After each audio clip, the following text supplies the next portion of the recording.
पन्नगे च सुरेन्द्रे च कौशिके पाद संस्पृशि निर्विशेष मनस्काय श्री वीरस्वामिने नमः। भगवती सूत्र में कहा गया है, तेणम कालेणम तेणम समयेणम रायगिहे नामम नगरे गुणशिलए चेइए वन्नओ जाव पुढवि शिला पट्टौ तत्सणम गुणशीलस्य चेइयस्य अदूर सामंते बहवे अन्न उत्थिया परिवसन्ति तंजहा कालोदायी शेलोदायी सेवालोदायी उदय नामुदय नमुदय अन्नवालय शेलवालय शंखवालय सुहथी गाहावय। भगवान महावीर के समय का प्रसंग है। भगवती सूत्र में अनेक घटना प्रसंग या प्रसंग प्रस्तुत किए गए हैं। एक प्रसंग तत्व दर्शन की दृष्टि से थोड़ा सा गहराई लिए हुए है। भगवान महावीर का राजगृह या राजगिर नगर में आना जाना पधारना लगता है, काफी रहता था, काफी वहां प्रवास होता था। मैं राजगृह नगर की तुलना थोड़े संदर्भों में जैन विश्व भारती लाडनों के साथ करना चाहता हूं। भगवान महावीर के समय का तो राजगृह नगर और परम पूज्य आचार्य तुलसी के समय का लाडनू जैन विश्व भारती लाडनू, क्योंकि जैसे आगम में राजगृह का नाम यों आता है, भगवान महावीर का बहुत प्रवास राजगृह में हुआ था। कितने चतुर्मास वहां हुए थे। परम पूज्य आचार्य श्री तुलसी का मेरे देखने में जैन विश्व भारती लाडनों में खूब प्रवास हुआ था। मेरे देखने में लगातार दो चतुर्मास भी यों 2 बार तो मेरे देखने में हो गए कि जैसे सन 1995 1996 दोनों चतुर्मास लगातार गुरुदेव तुलसी ने जैन विश्व भारती लाडनों में किए थे। ऐसे फिर विक्रम संवत 2048 और 2049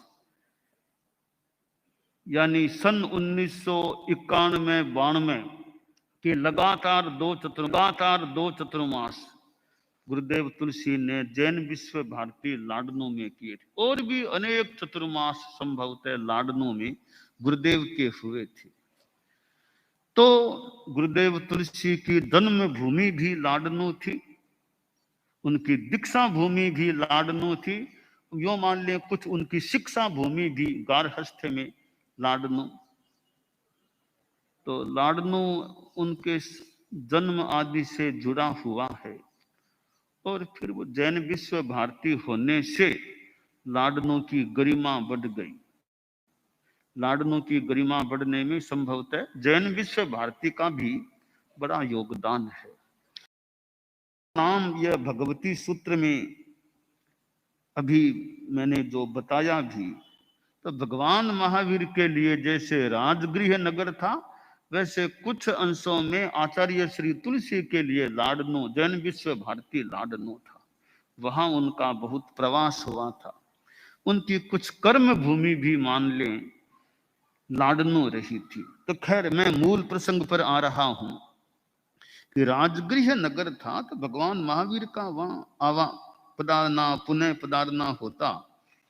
तो वहां उस एरिया में अन्य तीर्थिक अन्य यूथिक यानी जैन धर्म से इतर आमनाय के अनुयायी लोग भी या अन्य सिद्धांत से जुड़े हुए लोग भी रहते थे जो जैन दर्शन से जुड़े हुए नहीं थे। उनमें कई नाम भी यहां दिए गए हैं। तो वे लोग कई एक बार यूं इकट्ठा हुए और आपस में चर्चा की कि ये जो महावीर जी हैं, ये 5 अस्तिकाय की बात कहते हैं, धर्मास्तिकाय, अधर्मास्तिकाय आदि आदि 5 हैं। उनमें 4 को अजीव बतलाते हैं, 1 को जीव बतलाते हैं, 4 को अरूपी बतलाते हैं, 1 को रूपी बतलाते हैं। यह बात कैसे है, समझ में ऐसे नहीं आ रही है। क्या इनका सिद्धांत है?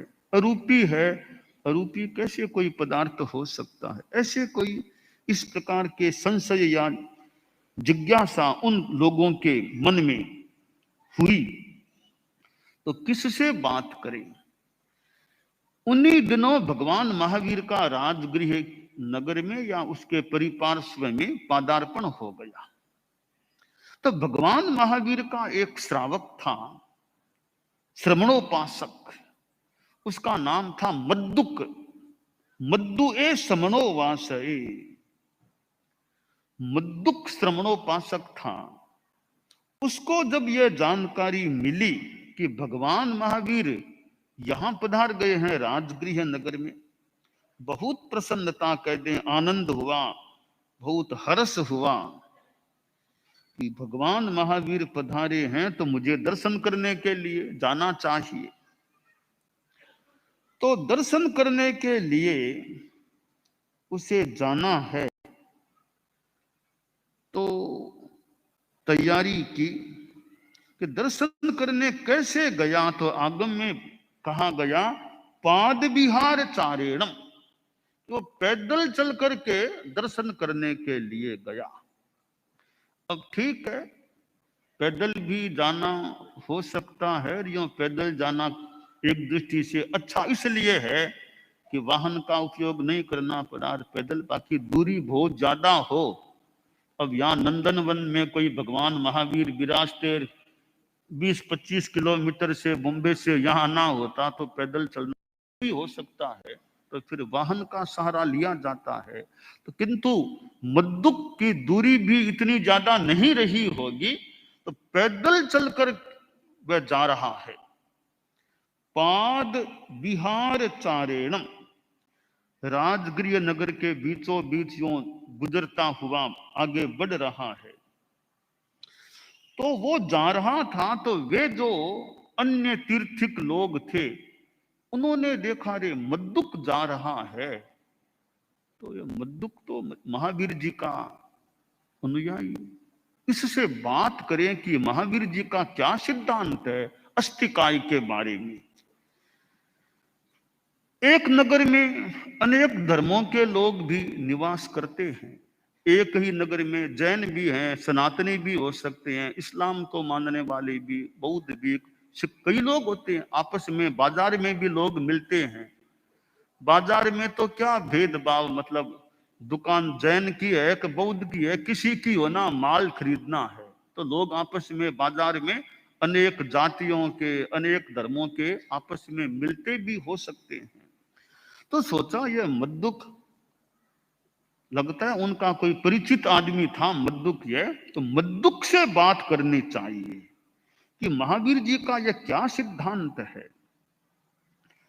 तो वे मद्दुक के पास जाते हैं और पास जाकर बोले कि मद्दुक, तुम्हारे जो धर्माचार्य हैं, धर्मोपदेशक हैं, श्रमण ज्ञात पुत्र यानी भगवान महावीर, वे 5 अस्तिकाय का प्रज्ञापन करते हैं, 5 अस्तिकाय की बात बतलाते हैं, या धर्मास्तिकाय आदि आदि। यह बात कैसे है, कैसे समझें इस बात को? जो दिखाई नहीं दे, अरूपी है, वो चीज कैसे हो सकती है? तो मद्दुक ने, श्रमणोपासक मद्दुक यो जानकार था, तत्व का जानकार, श्रावक होना भी अच्छी बात है, यूं तो श्रद्धालु होना भी बहुत अच्छी बात ही है। साथ में तत्व का जानकार हो, सिद्धांत का भी जानकार हो, तो अपनी बात को कोई रख भी सकता है। श्रावक में श्रद्धा हो, यथार्थ के प्रति श्रद्धा, सच्चाई के प्रति श्रद्धा, देव गुरु धर्म, शुद्ध देव शुद्ध गुरु शुद्ध धर्म के प्रति श्रद्धा। और बहुत बढ़िया बात यह प्रतीत हो रही है, सच्चाई के प्रति श्रद्धा। जो सच्चाई है उसके प्रति मैं समर्थन देने वाला और समर्पित रहूं। तमेव सत्यम निसंकम जम जिनेहिम पवेयम।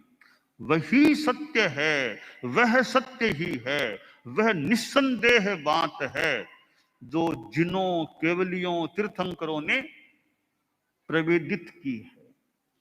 तो श्रावक में श्रद्धा होनी चाहिए, और जो गुरु हैं गुरुओं के प्रति सम्मान श्रद्धा का भाव, देव अरहत वीतराग प्रभु उनके प्रति श्रद्धा, तो धर्म के प्रति तत्व के प्रति श्रद्धा। तो मद्दुक एक जानकार व्यक्ति भी प्रतीत होता है और आगम में भी उसका संकेत है। मद्दुक ने अपना मंतव्य प्रस्तुत किया कि ये अरूपी जो चीज है, अरूपी है, उसको जानना कैसे हो, कैसे जाना जाए। तो मद्दुक ने कहा कि धर्मास्तिकाय अधर्मास्तिकाय ये चीजें हैं, ये अमूर्त हैं, अरूपी हैं। हम जानते कैसे हैं? कोई कार्य होता है, हम कार्य के आधार पर किसी चीज को जान सकते हैं। एक जीव, कोई छोटा या कीड़ा मकोड़ा चल रहा है, अब हमने देखा कि यह चल रहा है, आगे जा रहा है, तो अनुमान लगा सकते हैं भी यह जीव हो सकता है, सजीव होना चाहिए, क्योंकि कार्य हो रहा है, प्रवृत्ति हो रही है। आदमी लेटा हुआ है, भी देखा भाई श्वास आ रहा है, मांसपेशियां या पेट फूल रहा है, सिकुड़ रहा है, तो मानना चाहिए अभी जीवित है, सजीव है।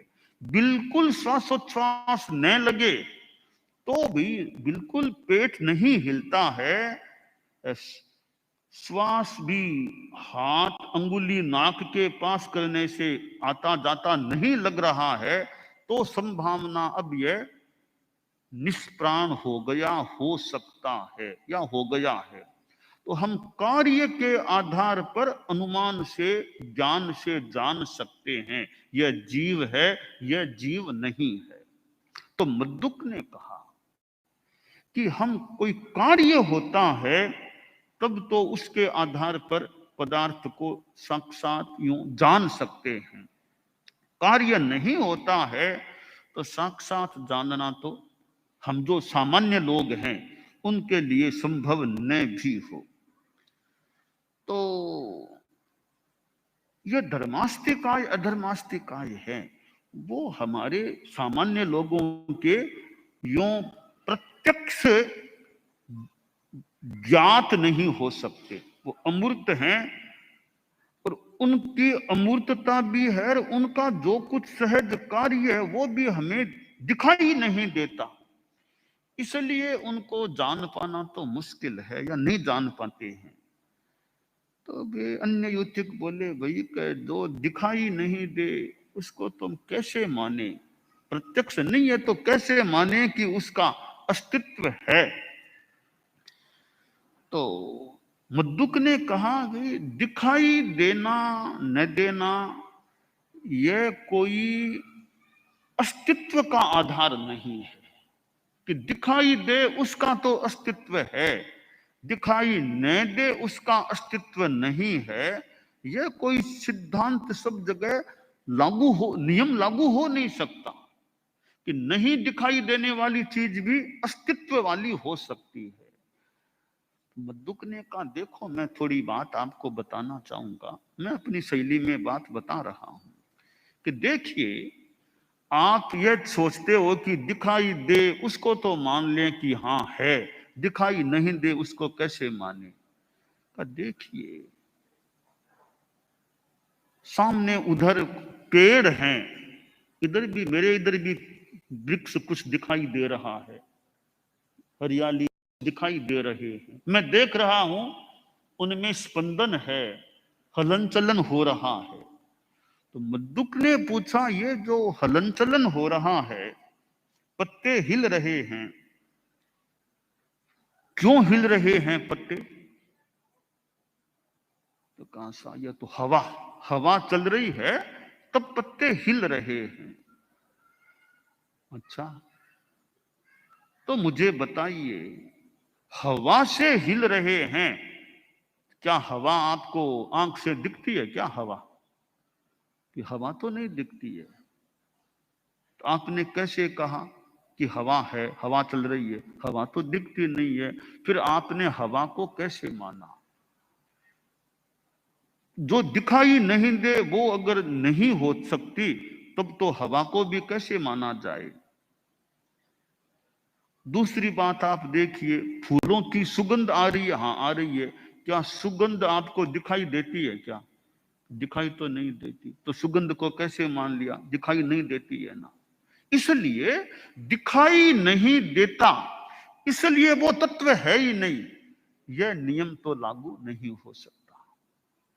यूं अनेक तर्कों या बातों से मद्दुक ने भगवान महावीर के सिद्धांत को कि धर्मास्तिकाय अधर्मास्तिकाय का अस्तित्व होने में कोई बाधा नहीं है, इन चीजों से दिखाई नहीं देते, इसलिए वो, इस संदर्भित बात मद्दुक ने बताई। बाद में मद्दुक भगवान महावीर के पास पहुंचा और भगवान महावीर ने भी जिक्र किया कि तुमको वे रास्ते में मिले थे, तुमने उत्तर दिया। जिक्र किया कि तुमको वे रास्ते में मिले थे, तुमने उत्तर दिया। साहूनम मद्दुया सुट्ठूनम मद्दुया, कि मद्दुक तुमने अच्छा उत्तर दिया है, अच्छा कहा, अच्छी बात बताई है।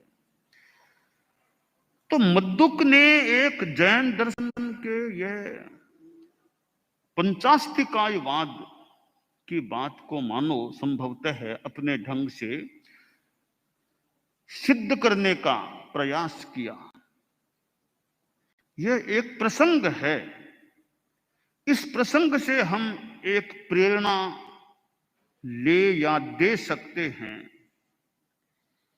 कि अपने जमाने का मानो मद्दुक एक जानकार श्रावक था।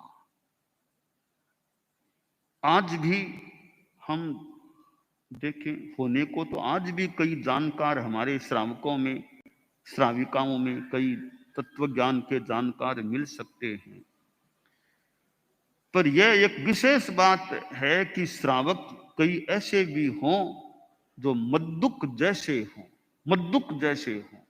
क्योंकि आज तो फिर भी आसान चीज है, आज समाज में कितने एडवोकेट्स मिलते हैं, कितने सीए मिलते हैं, कितने और अपने अपने इंजीनियर क्या, डॉक्टर क्या, कितने पढ़े लिखे लोग मिलते हैं। तो जिनके पास बुद्धि है, प्रतिभा है, तो ऐसे लोगों में अपने विषय का ज्ञान तो आशा करें है ही, या कुछ अंशों में है, साथ में उनके पास टाइम हो, वो जैन दर्शन, धर्म, फिलोसॉफी, ऐसे विषयों का और अगर अध्ययन कर लें तो उनको तत्व ज्ञान भी अच्छा हो सकता है। और अनेक लोग फिलोसॉफी के वेत्ता भी मिल सकते हैं। तो आज कितने माध्यम भी हैं, हमारे आगम कितने प्रकाशित हो चुके हैं, सामने हैं जो सुलभ हैं, कितने और भी ग्रंथ हैं जो आज सुलभ हैं, और कितने लोग कुछ अंशों में जानकार प्रतीत भी हो रहे हैं। आज उपासक श्रेणी में हम देखें तो कोई उपासक भी यूं एक अच्छे अपने ढंग के जानकार हैं, जानकार होने के साथ प्रश्नों का उत्तर देने की क्षमता भी हो। जानकार है, साथ में प्रेजेंटेशन वो किस प्रकार कर सके, प्रस्तुति कैसे कर सके और प्रश्नों का मुकाबला कर सके। प्रश्नों के उत्तर में भी एक तो जैसे तैसे वो हमारी जैसे एक रांत काट दी, रांत काटना नहीं, एकदम सटीक टू द पॉइंट उत्तर दे सके, ऐसा ज्ञान हो। बोलने की शैली भी अच्छी हो, वाक कौशल भी हो और प्रश्नकर्ता को सेटिस्फाइड कर सके, समाधान दे सके, संतुष्टि कर सके, ऐसा उत्तर हो। उत्तर देने में कभी कभी आदमी जैसे तैसे पूरी जानकारी भी नहीं है, स्वयं भी संतुष्ट नहीं है, पर हम जैसे तैसे उसका उत्तर देने का प्रयास करते हैं, या जैसे तैसे हम खुद भी संतुष्ट नहीं है उत्तर से, फिर भी उत्तर उसको मान लो कोई दे भी दे, वो उत्तर बढ़िया उत्तर नहीं है। पहले तो उत्तर देने वाले को खुद को संतोष हो कि हाँ मेरे हिसाब से यह उत्तर बिल्कुल सटीक है, टू द पॉइंट उत्तर है, खुद को संतोष हो, फिर वो अच्छे तरीके से उत्तर दे, उस उत्तर का महत्व है।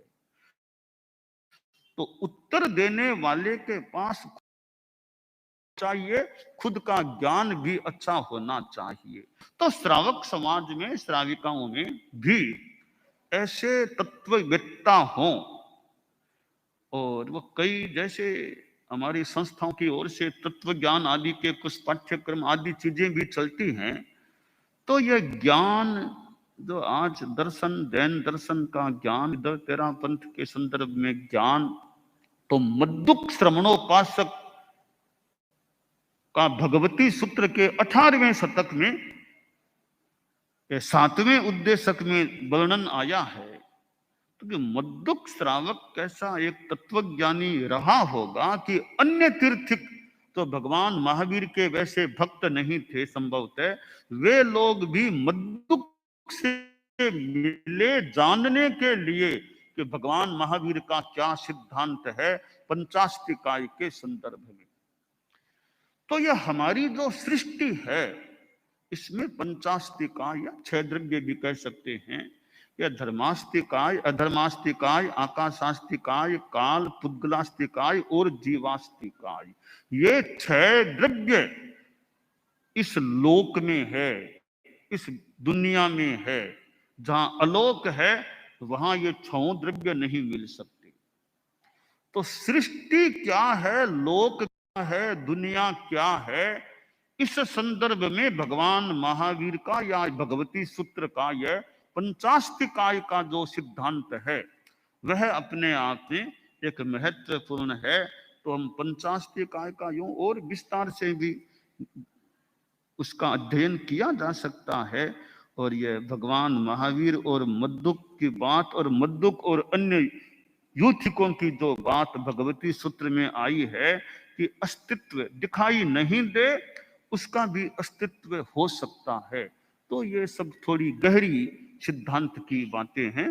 हम समय समय पर जितना संभव हो इनका भी अध्ययन करने का प्रयास कर सकते हैं। दानान सिद्धम अभयपयाणम सच्चे सुया अणवज्जं वयन्ति तवे सुया उत्तम बचेरम लोगुत्तमे समणेणाय पुत्ते।